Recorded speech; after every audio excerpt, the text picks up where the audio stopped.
सभी भाई बहनों को जय श्री कृष्णा, राधे राधे। तो आज आपको बताएंगे कि शीतला अष्टमी कब है और इसका व्रत कब रखा जाएगा।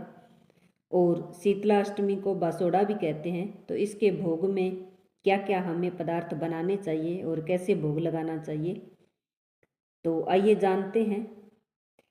तो हिंदू धर्म में शीतलाष्टमी का बहुत ज़्यादा महत्व है। और यह शीतलाष्टमी जो है चैत्र माह के कृष्ण पक्ष की अष्टमी तिथि को आती है और इस दिन व्रत भी किया जाता है। इस दिन माता को बासी खाने का भोग लगाया जाता है। इस साल जो है शीतला अष्टमी का व्रत 22 मार्च को रखा जाएगा।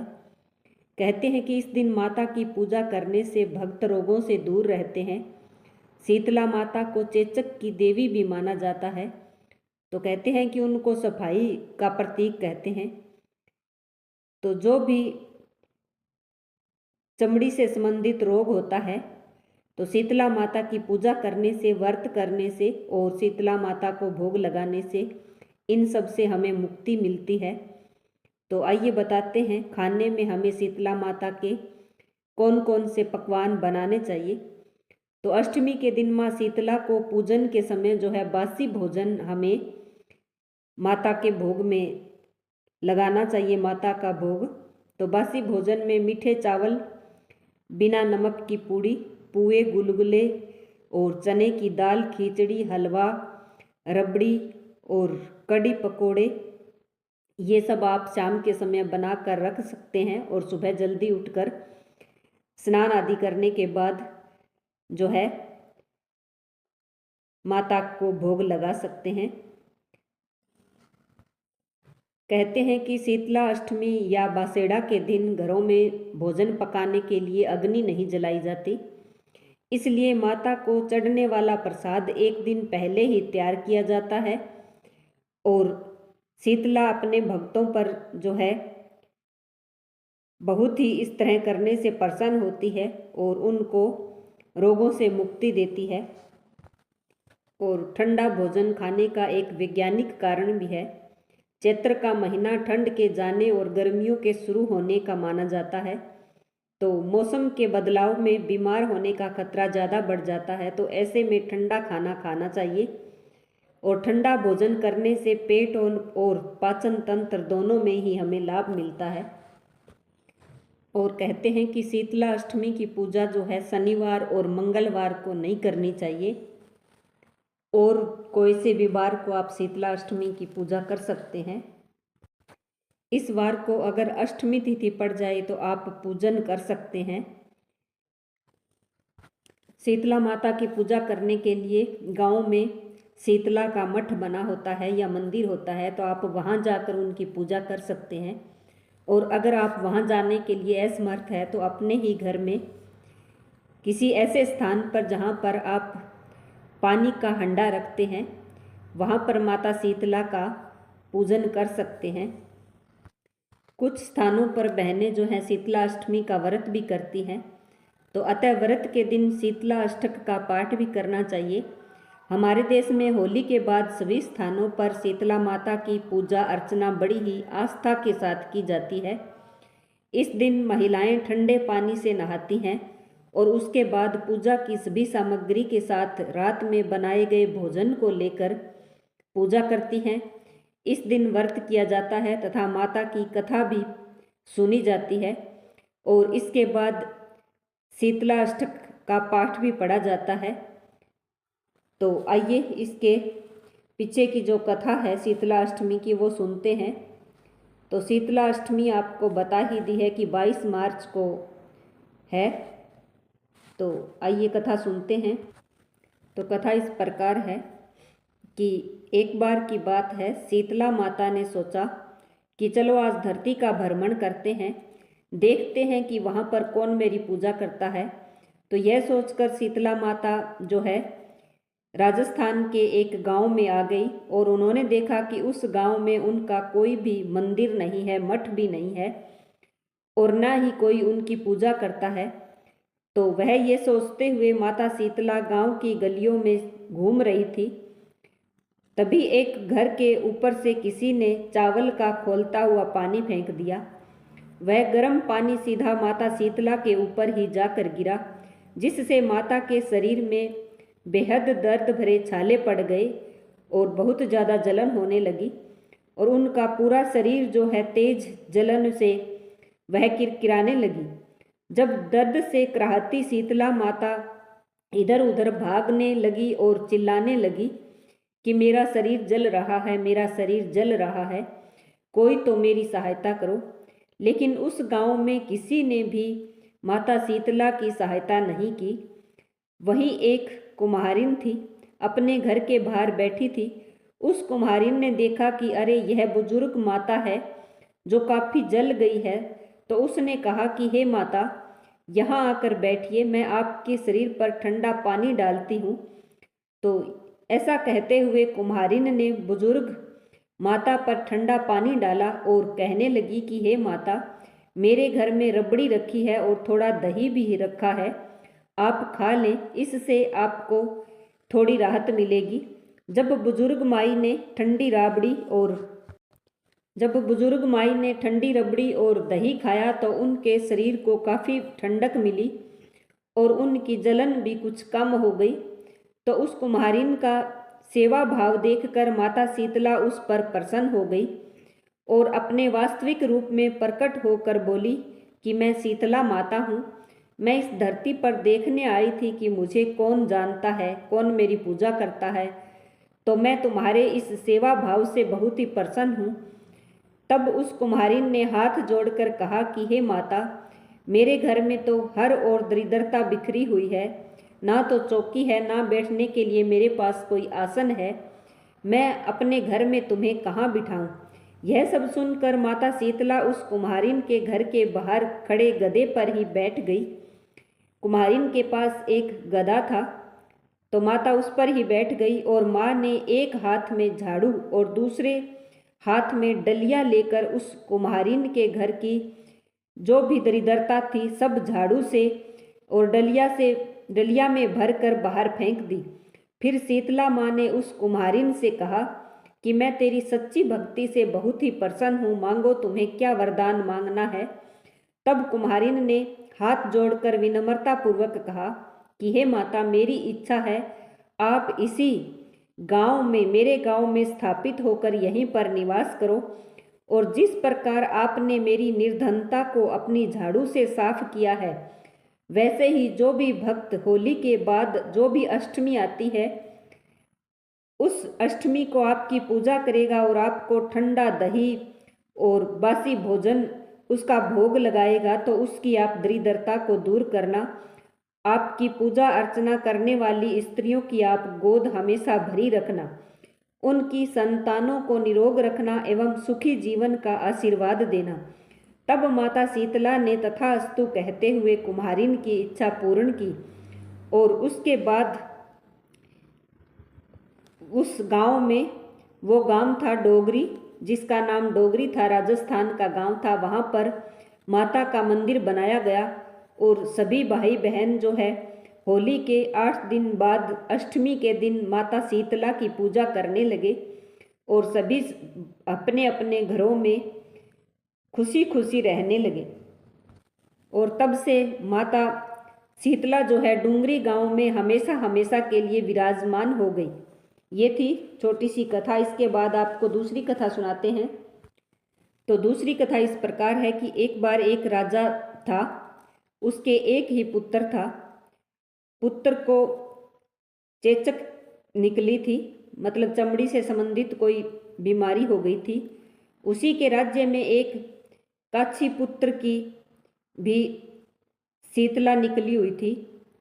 तो काछी परिवार बहुत गरीब था पर भगवती का उपासक था। वह धार्मिक दृष्टि से जरूरी समझे जाने वाले सभी नियमों को बीमारी के दौरान भी भली भांति से निभाता था। घर में साफ सफाई का विशेष ध्यान रखता था, नियम से भगवती की पूजा करता था और खाने में नमक नहीं खाता था। सब्जी में न तो छौंक लगाता था और न ही कोई वस्तु भुनी जली जाती थी। गरम वस्तु न वह स्वयं खाता था और न शीतला वाले लड़के को देता था। ऐसा करने से उसका पुत्र जल्दी ही ठीक हो गया उधर जब से राजा के लड़के को शीतला का प्रकोप हुआ था, तब से उसने भगवती के मंडप में सतचंडी का पाठ शुरू करवा रखा था। रोज हवन व बलिदान देता था। पुरोहित भी सदा भगवती के पूजन में विनम्र रहते थे। राजमहल में रोज कढ़ाई चढ़ती थी, विविध प्रकार के गरम गरम भोजन बनाए जाते थे और माता को भोग लगाए जाते थे।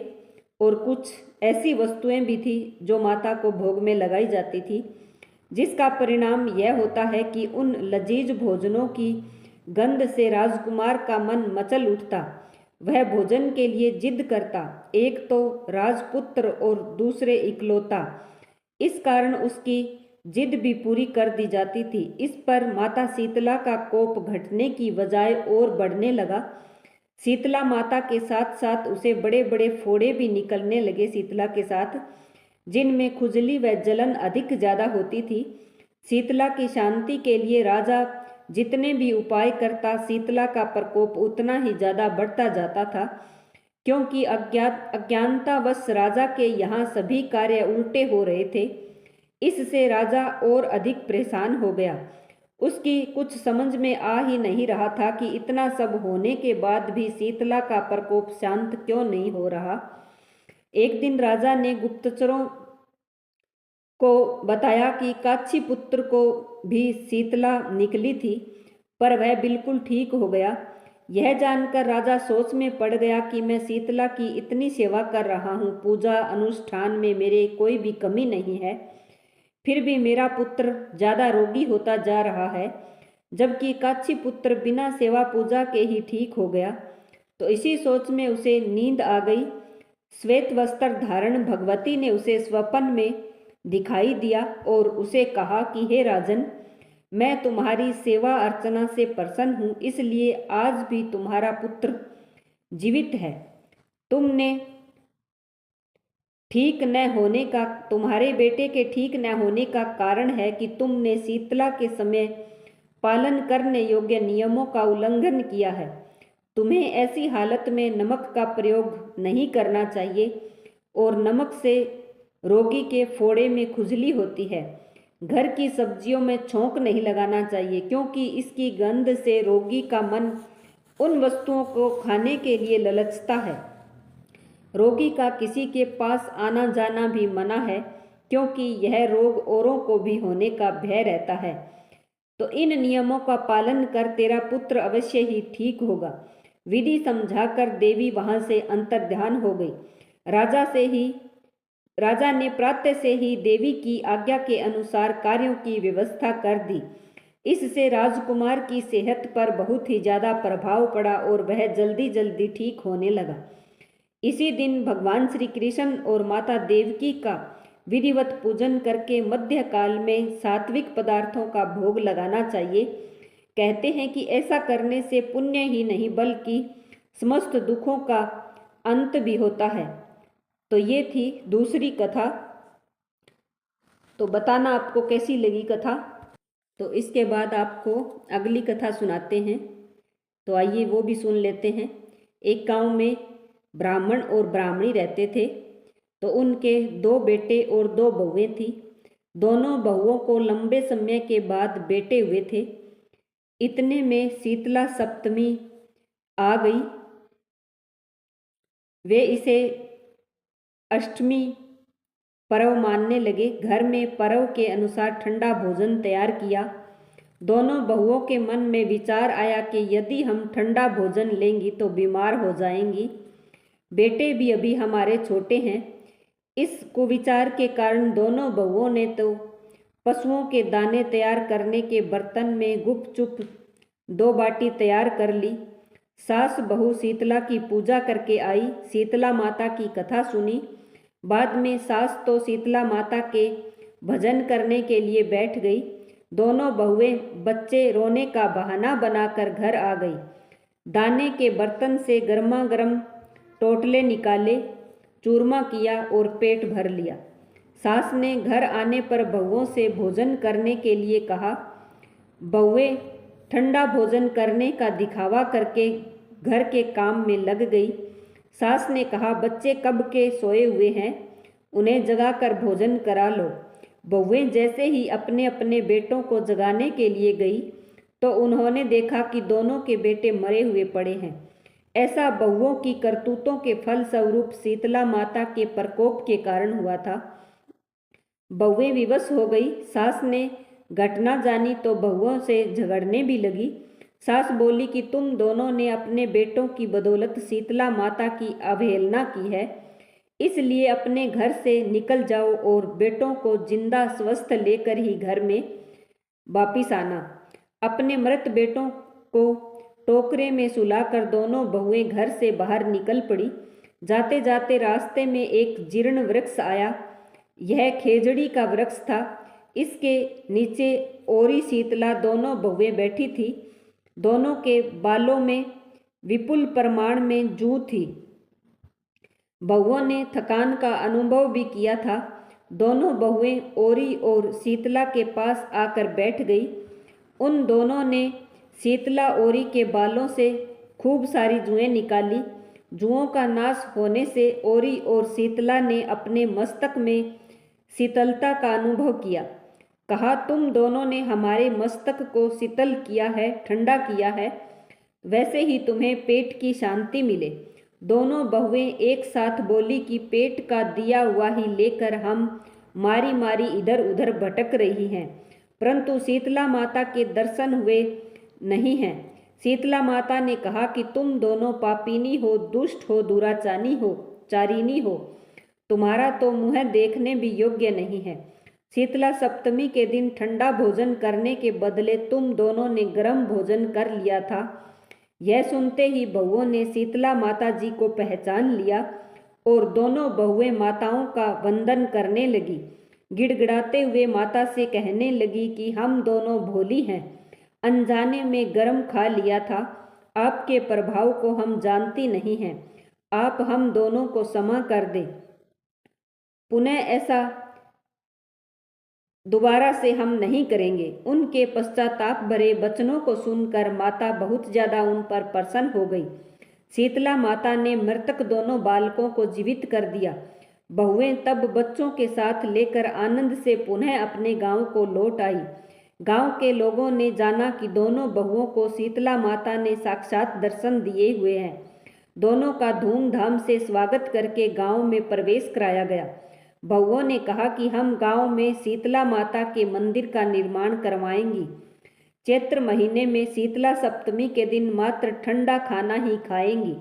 शीतला माता ने बहुओं पर जैसे अपनी दृष्टि की वैसी कृपा सब पर करे। जय शीतला माता की जय हो। शीतला माता की जय हो।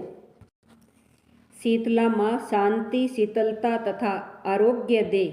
शीतले त्वं जगत माता, शीतले त्वं जगत पिता, शीतले त्वं जगत दात्री, शीतलाय नमो नमः, नमो नमः। बोलो माता शीतला की जय हो। जय माता शीतला की जय हो। अगर कथा अच्छी लगी हो तो लाइक, शेयर और सब्सक्राइब जरूर करें।